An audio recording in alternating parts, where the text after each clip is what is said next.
It's a great privilege and a pleasure for me to be with you today. As Teresa said, I've spoken at a lot of UU churches around the country. I think this is like the 161st UU church where I've spoken. Wow. So I love UU churches. So it's a great privilege for me to be here today.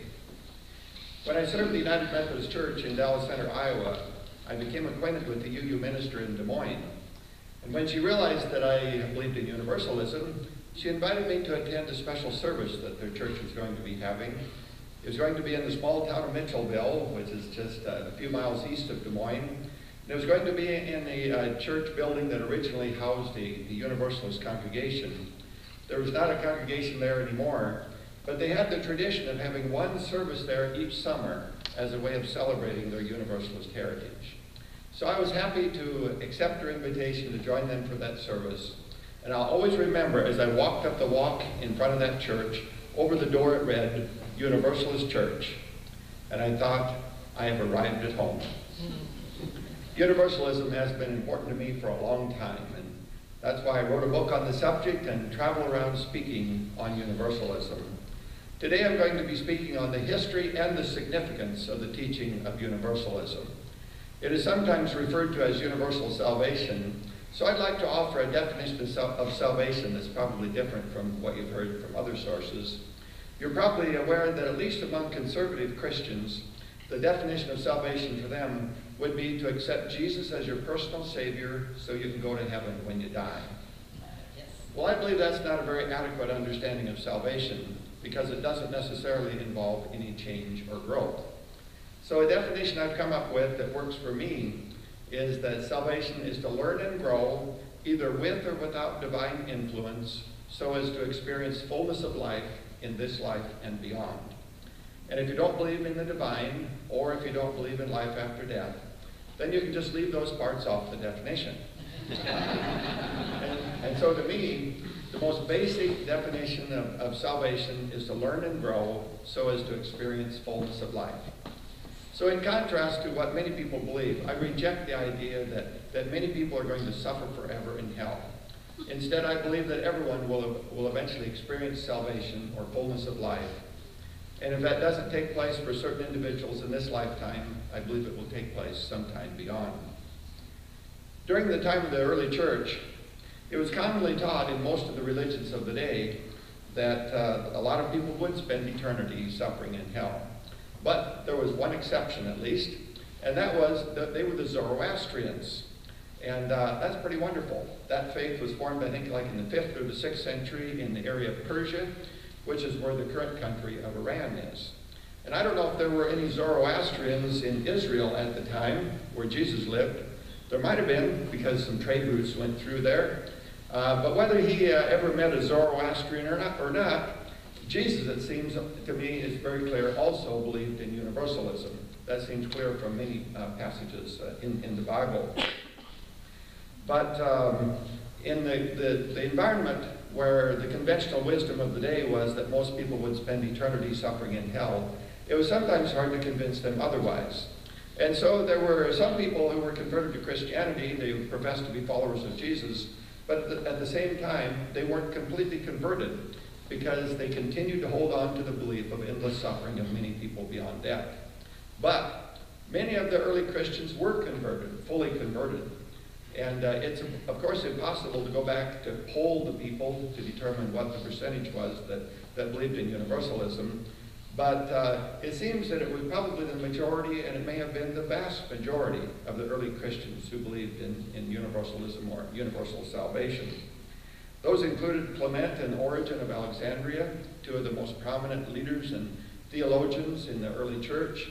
Others included Gregory of Nyssa, Ambrose, Bishop of Milan, and many others as well. As I said, there were some of the early Christians who weren't fully converted. Tertullian was one example of that. Tertullian became a Christian at age 40, and he held on to his belief of endless suffering of many people beyond death. In fact, Tertullian so relished the idea of people suffering in hell that he said that he believed that one of the best things about heaven would be the superb view of the damned frying in hell. Now, doesn't the thought of that just make you feel good all over? Isn't that astonishing? A person who professes to be a follower of Jesus, a follower of the one who talks so much about love and peace and compassion and mercy and forgiveness and so on, could so relish the idea of so many people suffering excruciating torment in hell forever. The theologian Augustine was another example of a person who wasn't fully converted to Christianity. He became a Christian at age 32, and he also held on to his belief of endless suffering of many people beyond death. But Tertullian was a pretty decent theologian in some respects, so it's not surprising that his theology started to become dominant in the church. Augustine lived in the latter part of the 4th century and into the 5th century, and by the 6th century there was coming to be quite a controversy over the issue of universalism. In order to resolve this controversy and this division, the Roman Emperor Justinian called a church meeting. It was the 5th Ecumenical Council in the year 553. Now, does it seem a little strange to you that a Roman emperor would call a church meeting? Well, it makes perfect sense when you think about the fact that emperors like to control people. Isn't that right? Emperors like to control people, that's a given. And the people had learned that threatening people with eternal damnation was a foolproof means of controlling them. You see, if you can convince people that spending eternity in hell is a very real possibility, you've got them where you want them. You can convince them to do anything you want by threatening them with eternal damnation. Now that probably sounds familiar to you, right? You're probably aware that there are many churches today that still seek to control their members by threatening them with eternal damnation. But the problem was, you see, the emperor and the hellraisers of the day, those who advocated the teaching of unending suffering of people in hell, they were having trouble controlling those free-spirited Universalists. They could threaten them with unending hell all they wanted, and they didn't take it seriously. So out of desperation, the emperor allied himself with the hellraisers, and together they pushed through a resolution which abolished the teaching of Universalism. So it's not surprising, with all the powers of the state and the church against the teaching of Universalism pretty well died out or went dormant or underground after that. And that lasted for a long time, about 1,000 years. But you can't suppress the truth indefinitely, right? That's right. Eventually it'll start bubbling up someplace. And that's what happened about 300 years ago. It really started more than 300 years ago, but about 300 years ago it started to become a strong movement once again. John Wesley, who was the primary organizer and leader of the Methodist movement in England in the 18th century, he had a close association with a group of Christians called the Moravians. Now the Moravians believed in Universalism. That's pretty wonderful. Excuse me.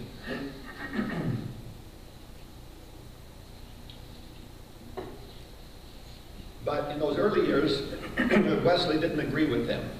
He would argue strenuously with them against the teaching of Universalism. But he liked the Moravians, and they liked him, I guess, so he continued his lifelong association with the Moravians, and eventually they wore him down. Wesley eventually came to believe in Universalism himself. Now, I love to tell United Methodists that Wesley eventually came to believe in Universalism. That is because in the United Methodist Church, the most conservative people are ones who are most likely to reject the teaching of Universalism. At the same time, they can often be heard to say, let's go back and reestablish the teachings of John Wesley. And I say, yeah, let's do that. After all, he eventually came to believe in Universalism. The American colonies proved to be a particularly fertile ground for the spread of the teaching of Universalism. George de Benneville came over from France in 1741 to Pennsylvania. He was a physician, and he did quite a bit to spread the teaching of Universalism in eastern Pennsylvania and New Jersey. John Murray came over from England in 1770, and he worked closely with the Quakers and the Baptists in spreading the teaching of Universalism throughout the American colonies. It was under John Murray's leadership that the Universalist Church in America was organized. And very interestingly, there were some very prominent women leaders among in the early Universalist Church in America. That was true in the early Christian church as well, which is pretty amazing. But anyway, in the Universalist Church, there was Hannah Whitehall Smith, Olympia Brown, who was the first woman to be ordained by any denomination when she was ordained by the Universalist Church in 1863. I grew up in the Lutheran Church, the American Lutheran Church, and after becoming United Methodist, my wife's family, they were all United Methodists and strong participants, leaders in the United Methodist Church. So it was sort of natural to convert from Lutheranism to Methodism because of being a part of that family. But I was very happy to do so because I liked the Methodist Church too. But anyway, when I became, not too long after I became a United Methodist, I learned that we United Methodists started ordaining women in 1956. In fact, I knew the first woman to be ordained in the United Methodist Church. She was from Iowa. She has since passed away, but a wonderful lady. But anyway, I thought that was pretty good. I thought that was great. We started ordaining women in 1956. After all, many churches still don't ordain women, which is pretty astonishing. But anyway, I felt pretty good about it until I realized that the Universalists beat us by almost 100 years when they ordained Olympia Brown in 1863. Hosea Ballou was the most prominent leader in the the Universalist Church, and during his life in ministry, he was the most prominent leader. When he died in 1852, the Universalist Church had about 800,000 members. So it was a strong movement, to be sure. The teaching of Universalism hasn't been espoused only by Universalists or Unitarians for that matter, but has been espoused by leaders and theologians of other denominations as well. For example, back in the 19th century, there was a German theologian named Friedrich Schleiermacher. I wonder, how many people here have heard of old Friedrich? I see one person here. Anybody else heard of Friedrich Schleiermacher? Well, that puts you pretty close to an average congregation. Friedrich Schleiermacher was not a very well-known theologian, but he was a fine theologian and a strong advocate of Universalism. And besides that, I just like to say his name. Friedrich Schleiermacher. I think that's a wonderful name. I love that name. There were other leaders and theologians in the 20th century that also taught Universalism. Karl Barth and Paul Tillich, Dietrich Bonhoeffer, Leslie Weatherhead, and many others as well. So the teaching of Universalism has a long, rich history. For more than 500 years, think about that, that's a long time. For more than 500 years after the time of Jesus, and then especially again for the last 300 years as well. So you might wonder, why is this teaching so important to me?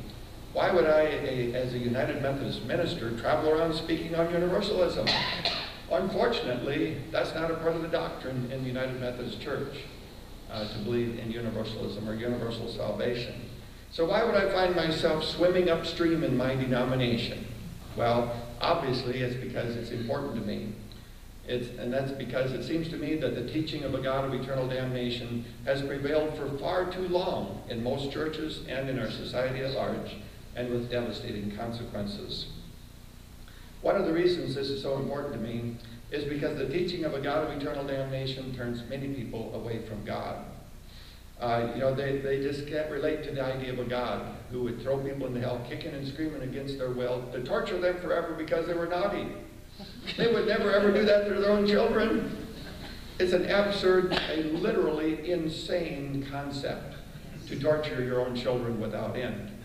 People who torture their children excessively are either put in a mental hospital or a prison. Yet people say that's what God does, and that's what God will do for eternity. Insane, literally insane, to be sure. Yep. But anyway, so the teaching of a God of eternal damnation turns many people away from God. Sometimes they become atheists. Now, I need to acknowledge that I've learned a lot about atheism from UUs, and I'm grateful. When we went on the road a little over 10 years ago, I knew a little about atheism, but not much. And I thought atheists surely must be sad people. No, I was. I've met so many wonderful atheists in UU churches around the country. Indeed, that's been one of the high points of speaking in UU churches, is to meet a lot of wonderful atheists. I didn't expect it. But of course, I've met a lot of wonderful people of a great variety of faiths in UU churches. But I found that for some people, they find atheism to be a thoughtful, responsible, mature way to approach life, and it works for them. So for people for whom atheism works, I really don't have a difficulty with that. But for people in other denominations, when they become atheists, it often is not such a positive thing. That is because they often still have in the back of their mind the possibility of spending eternity in hell. And if there's no God to rescue them from that plight, then they sometimes conclude that they are doomed, and that can lead to despair and meaninglessness. In a lot of churches, there are many of their members who attend only at Christmas and Easter, and there's a good reason for that. That is because Christmas and Easter are 2 times of celebration, and on those 2 times of celebration, there's little danger that anybody is going to bring up that awful teaching of a God of eternal damnation. You see, it's not because people are too lazy to get up and go to church the rest of the Sundays. It's out of self-preservation. And you see, they've heard more damnation teaching than they care to hear about, and they're not going to put up with any more. And so they stay away from church, except on Christmas and Easter, those 2 times of celebration where there's little danger anybody's going to bring up that awful teaching. Then there's pretty close to half of the people in our culture that don't attend church even at Christmas and Easter. I've talked with an awful lot of on-church people, and they so often bring up the idea of people suffering forever in hell, that it obviously is an issue that weighs heavily upon them. They seem to instinctively want to make a rebuttal against that awful teaching and hope that someone will agree with them.